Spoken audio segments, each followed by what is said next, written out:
मेरा नाम है आदित्य नारायण पांडे। मैं आपका पीएनए में आपका स्वागत करता हूँ। आज बात करने वाला हूँ ओवैसी के बारे में। असदुद्दीन ओवैसी, जैसा कि आप फोटो में देख रहे हैं, ओवैसी की जो चित्र है, जैसे कि आप देख रहे हैं चित्र में, देख रहे हैं आप उसमें। चलिए मैं आपको उसके बारे में बताता हूँ कि ज़रूरत क्यों पड़ी इनको लाने में, इनको अपने वीडियो बनाने में अपने लाया क्यों इन्हें। चलिए बताता हूँ इन्हें। मेन इनका यूपी चुनाव आने वाला है। हर पार्टी अपने आप को ताकतवर दिखा रही है, जनता के सामने ताकतवर दिखा रही है। हाँ, मेरे पास ये ताकत है, मेरे पास वो ताकत है, हम भी दिखा रहे हैं, हम ये आएंगे तो वो करेंगे। इसके बारे में और साथ ही साथ बताऊंगा इसमें वैसे असदुद्दीन ओवैसी ने कौन सा भड़काऊ बयान दिया जिसके बहुत मुसलमानों को उन्होंने उकसाया कुछ करने पर, वो भी बताऊंगा। लेकिन उससे पहले मैं बताना चाहता हूँ, अगर ये वीडियो आपको सही लगी, इस वीडियो को सही लगे, इस वीडियो को प्लीज़ लाइक कीजिए, शेयर कीजिए और हमारे चैनल को सब्सक्राइब कीजिए। चलिए बताता हूँ उसके बाद। लेकिन उससे पहले ओवैसी के बारे में बताने से पहले मैं बताता हूँ AIAIM जो है उस पार्टी का मैं इतिहास बताना चाहता हूँ। AIMIM जो पार्टी है, उसके पार्टी का इतिहास बताना चाहता हूँ, जो कि असदुद्दीन ओवैसी का इतिहास है। ओवैसी का इतिहास ये कि उस पार्टी में देखिए, असदुद्दीन ओवैसी पार्टी, पिता, उनके दादा जान, सबके इतिहास जानना जरूरी है। आगे उस पार्टी के इतिहास में ऐसा कुछ किया क्या है, उनमें इतिहास में क्या हुआ है, उस पार्टी का होना चाहिए, जो कि रिलेटेड होना चाहिए। जैसे कि AIM पार्टी का इतिहास, जो कि ओवैसी का इतिहास है। ये इतिहास के पन्ने आप पलटिएगा तो पन्ने, अगर आप इस इतिहास के पन्ने को पलटिएगा तो पता चलेगा ओवैसी जो है भारत को किस दिशा में लेना चाहिए, भारत के भविष्य को क्या किधर ले जाना चाहते हैं ओवैसी, उसके बारे में इस वीडियो में है।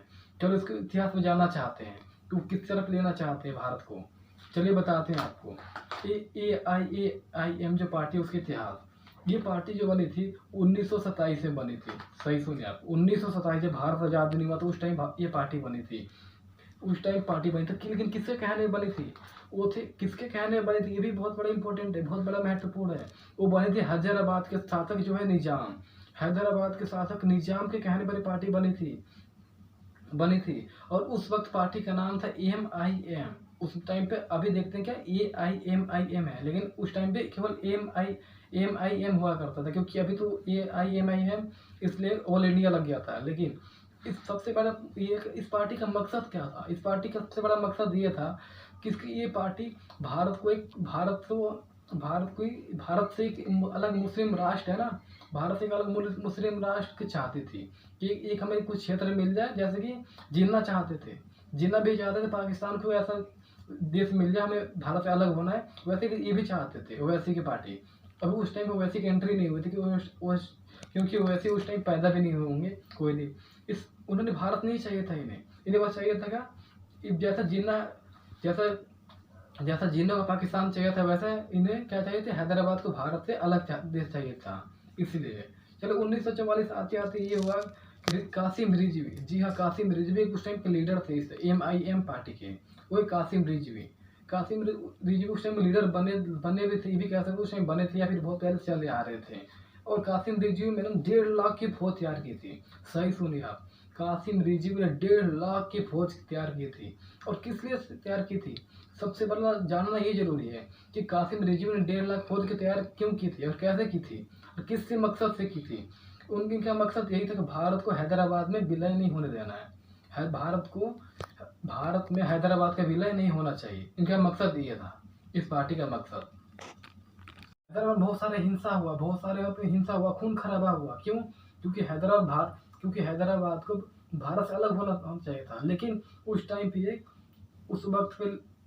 उस वक्त में तत्कालीन गृह मंत्री थे, ये उस टाइम की बात है जब भारत आज़ाद हो चुका था। गृह मंत्री थे उस टाइम तत्कालीन, जो कि उनका नाम था सरदार वल्लभ भाई पटेल, जिनके नाम से अब आज स्टैच्यू ऑफ यूनिटी भी है। उन्होंने एक्शन लिया। एक्शन क्या लिया, अब भारत आज़ाद होने की बात करते हैं। सितंबर 1948, सही सुने आप, सितंबर 1948 जब भारत आज़ाद हो चुका था, उस टाइम यानी आज़ादी के बाद, जब भारतीय सेना की ऑपरेशन लॉन्च करना पड़ा, जिसका नाम है ऑपरेशन पोलो के नाम से जाना जाता था। ऑपरेशन पोलो भारतीय सेना का लॉन्च क्यों करना पड़ा? मैंने भारतीय सेना का लॉन्च इसलिए करना पड़ा क्योंकि ये जो हैदराबाद जो भारत में मिल नहीं रहा था, उसे मिलाना था, जो कि भारत में हैदराबाद के विलय करना था। तो भारतीय सेना ने इसलिए हुआ कि इस ऑपरेशन पोलो में हुआ क्या,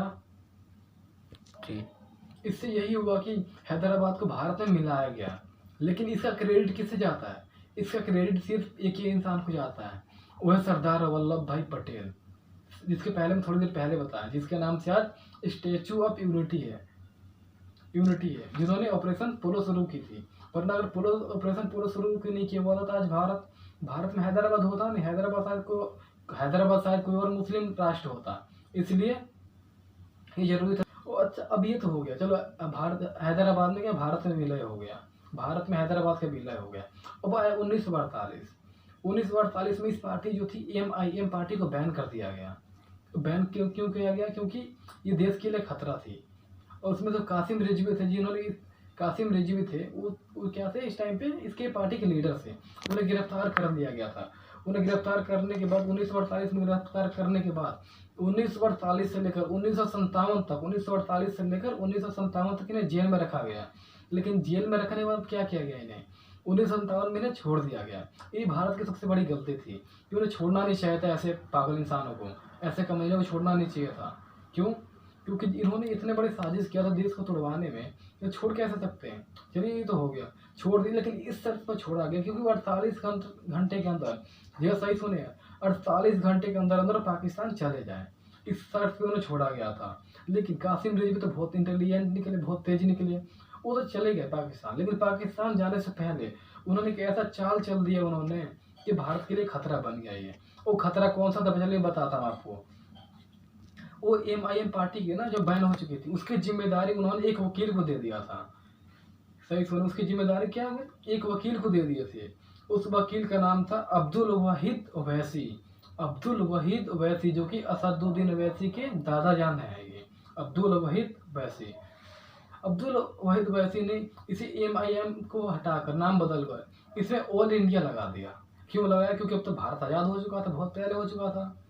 ऑल इंडिया इसलिए लगाया ताकि हर किसी को, हर मुसलमानों की तरफ खींचा जाए, एक तरफ इकट्ठा किया जाए उन्हें।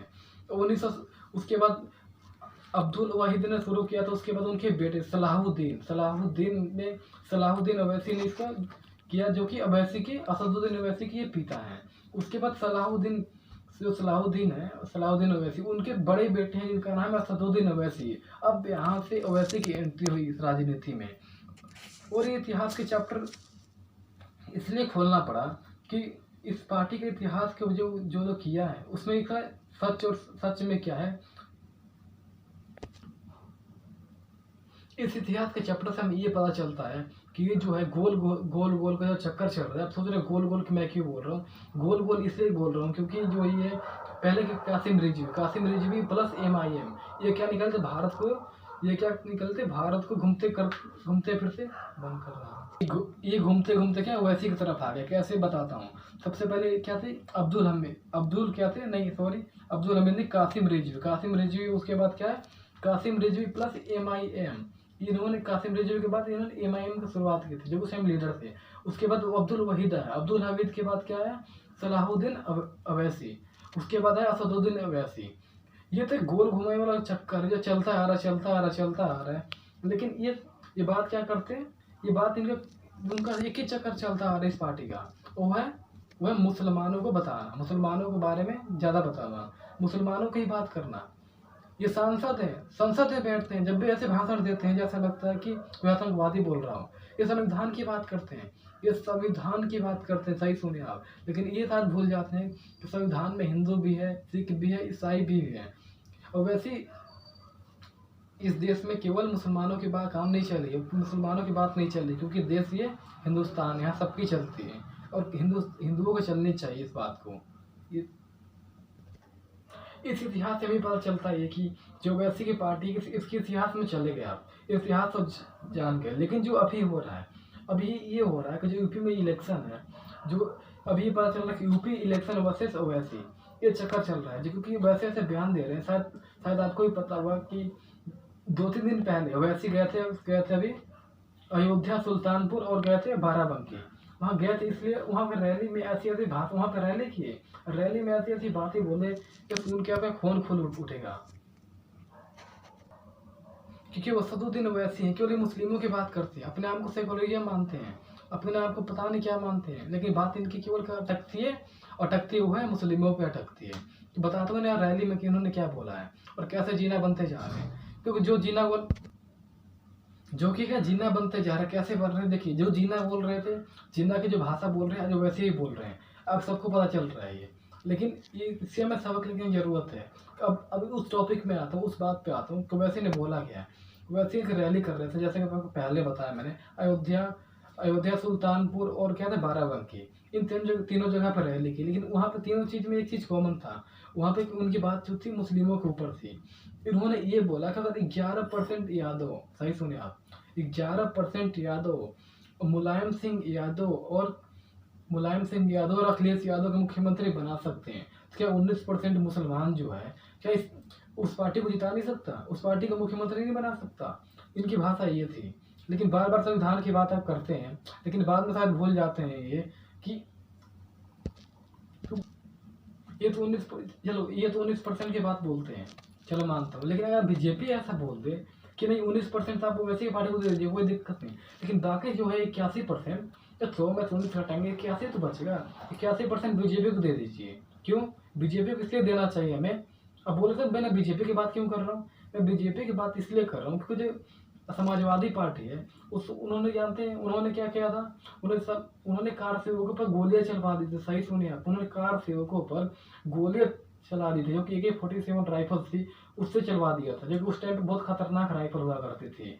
और दूसरी उसके बाद आई कांग्रेस ने तो ये तक बोल दिया था, कोर्ट के अंदर ही कांग्रेस पार्टी ने ये बोल दिया था, भगवान जो श्री राम है वो काल्पनिक है, काल्पनिक श्री राम भगवान जो है, भगवान श्री राम जो है काल्पनिक है।